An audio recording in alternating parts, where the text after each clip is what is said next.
I'm going to start plugging in to the difference quotient part alone. And you guys are looking at 1.8 to try to follow what I'm doing.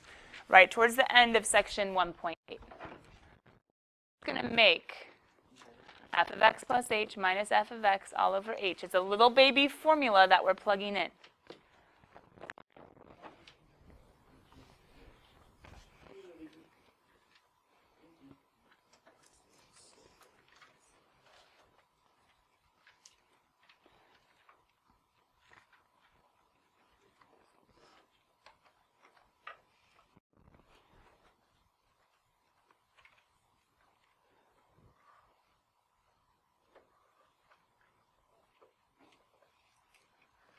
Okay, I want you guys in your groups to discuss why this, that. Go. Why this is plugging this function into the difference quotient. You didn't like it in section 1.8, but we did it.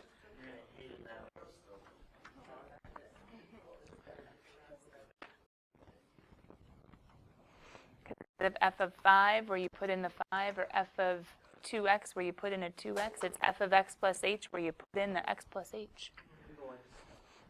The new argument is x plus h for that piece. The new argument is x plus h for that piece.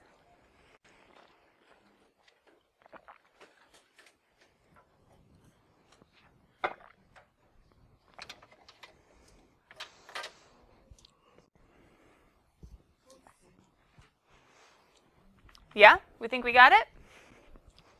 Okay, cool. One person from every group, come up and grab one of these. Grab one of these, and I'm going to get the markers. Go. If you want, you can test your marker before you come back and make sure you got a good one. Because I'm going to give you a couple functions and ask you to plug into the difference quotient. Everyone's going to have a turn. Here's markers. We're going to come back to this example in a second. We're not going to write down any other for a moment. It's all going to go on the whiteboard. I want you at the very top, whoever just got it, write very nicely and neatly the difference quotient, the general difference quotient. Even write the name. Difference quotient. Put it in a box at the very top. Don't take up too much space. F of x plus h minus f of x all over h. I asked you guys to try to talk it out as to how to do it, and there was complete silence after like 2 seconds. So we're going to see if everyone knows how to do it. We're going to pass it around. Everyone's going to have a try. Everyone's going to have a try as far as plugging in. Wow, lots of tissues just chilling. Okay. Yeah, I can tell. Okay, problem 1. Whoever just wrote the formula, you do not get to go first. Pass it off to someone else. Your choice. It's like popcorn reading, but you get to choose. All right. Whoever has the marker is the only person who's allowed to be writing, but everyone else can use words to explain what to do in case they got stuck. This is going to be timed, and you want to get all of them right, but everyone has to do one. And when someone has the marker, they're the only ones allowed to be writing for the entirety of that problem. Okay? First, I want you to go ahead and try to plug into the difference quotient for f of x is equal to... is that too hard? Nah. 3x plus 1. Go.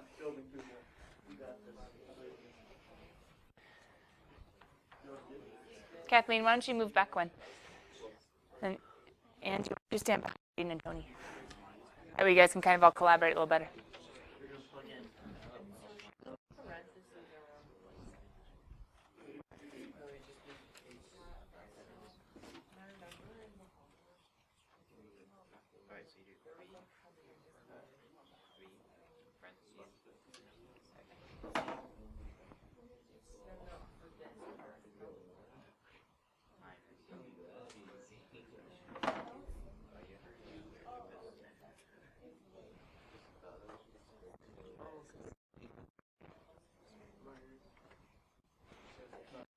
Just plugging into the difference quotient. If you have time, you can simplify.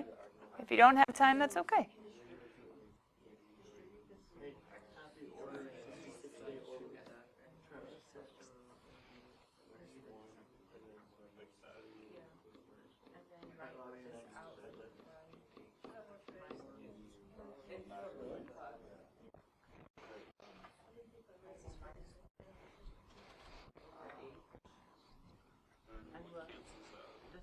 If you have room, you can start distributing and simplifying.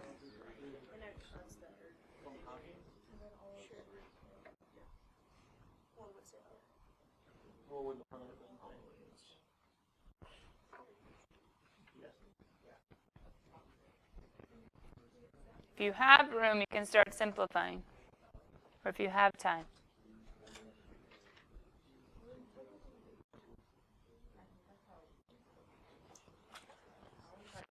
So far, every group has at least plugged it in right.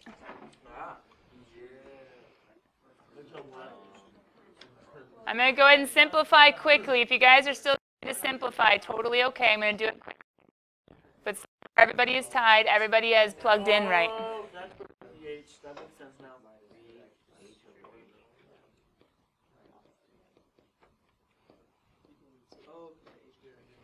3h over h. So it's just 3. This one's just 3. Boom. All right, go ahead and pause. Look up to the front. Everyone at least plugged it in correctly. Good.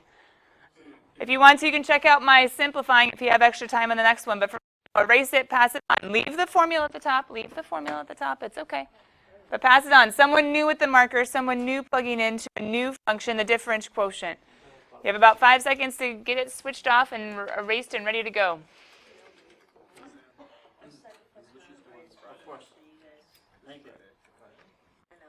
Now I want you to do 5x squared. Go. 5x squared. I'm going to give you a little bit of time so you can talk, problem solve.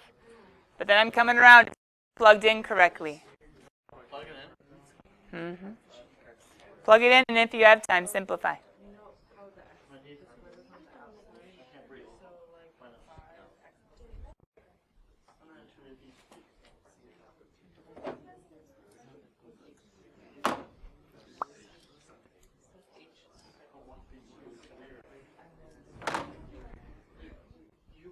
Check your group. Check your group. I know, you probably should trust Vico, but still, check her work. I feel like we just messed her up.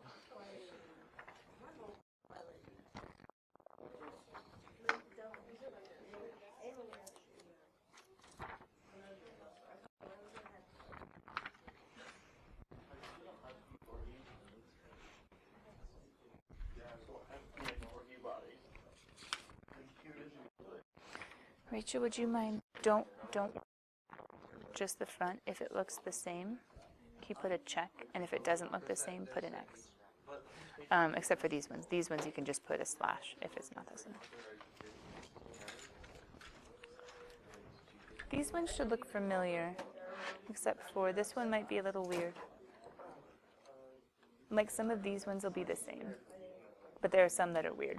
So if it's the same, check. If not, X.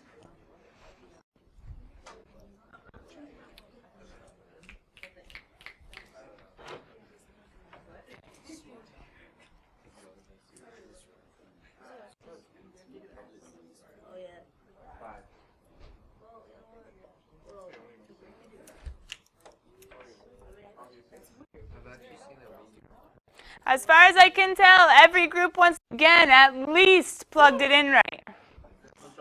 The question is whether or not you solved it right.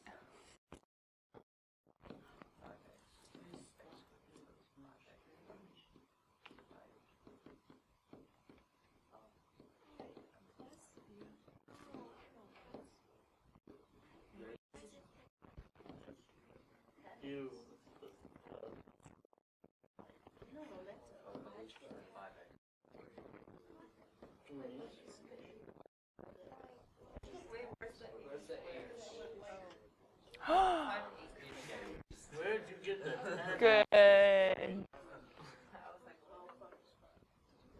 It was better that way. It fit better. Woo! All right.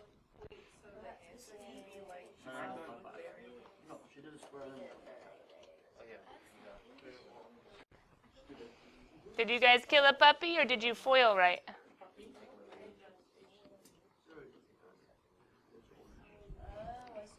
Okay, you might have simplified wrong, but you all at least plugged in right. Final answer was 10x plus 5h. Switch off, switch off.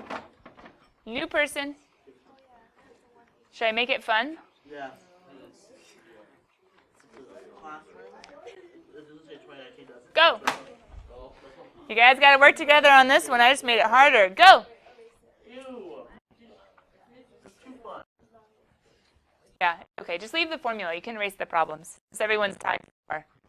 You guys have been working together well. You're trying to get them all right. I haven't forced you to simplify fully. Oh, it's okay. Keep going. Jaden was like, wait, it's a game?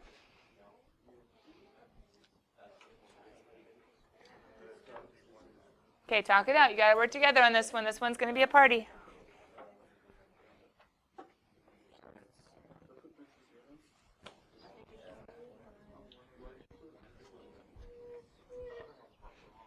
It's x to the negative 1 power.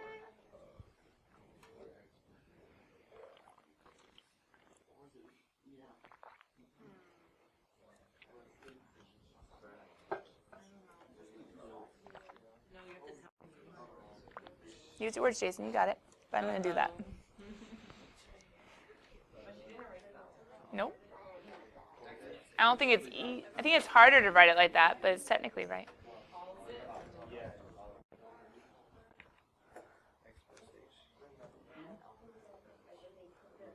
Ooh, I see people using my Uganda trick of complex fractions. I like it.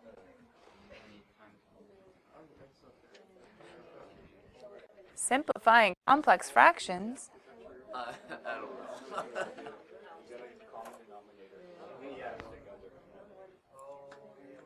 That's off.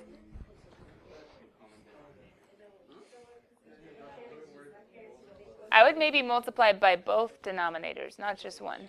Aren't there two stuck little denominators? So they could you simplify that though? Simplify the complex fraction. I see people multiplying by x times x plus h. It's not a bad idea. I think I've seen once again everyone plug in, right? I just see some different levels of confusion after. Yeah. Can't you say that 1 over x plus 1 over h? Is that similar? No. What has to do with Hearts can be broken, but you can't. so Tops can be split apart with common denominators. Bottoms cannot be split apart.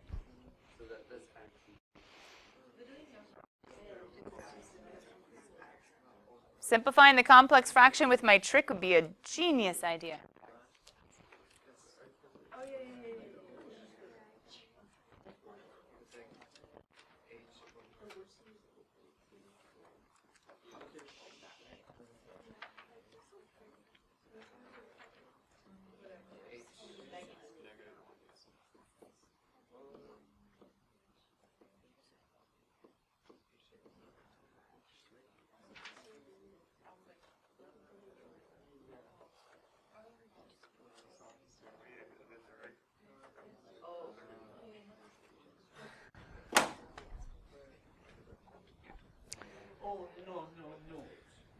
You might not have liked the simplifying, but I at least saw the plugging in to be good. It seems like we kind of remember the difference quotient, even though we pretended like just 5 minutes ago to have no clue.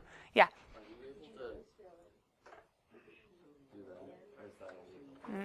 Illegal because of the minus. This denominator has to go to both pieces, so when you take him away from just one, you've left him out in the cold. See it? Good idea if it was a times up top, but since it's a minus, that distribution keeps you from being able to do that. Okay, all that to say, this one was a tricky one. This one was a hard one. It's up here. Well, it's in the notes. It's on the video if you guys want to come back and look at it. Can we go back to notes real quick and now do this guy? Yeah, you can erase it. Erase it, put the cap on the marker, and the marker on top of the whiteboard. Tissue on top, too. We'll deal with it later.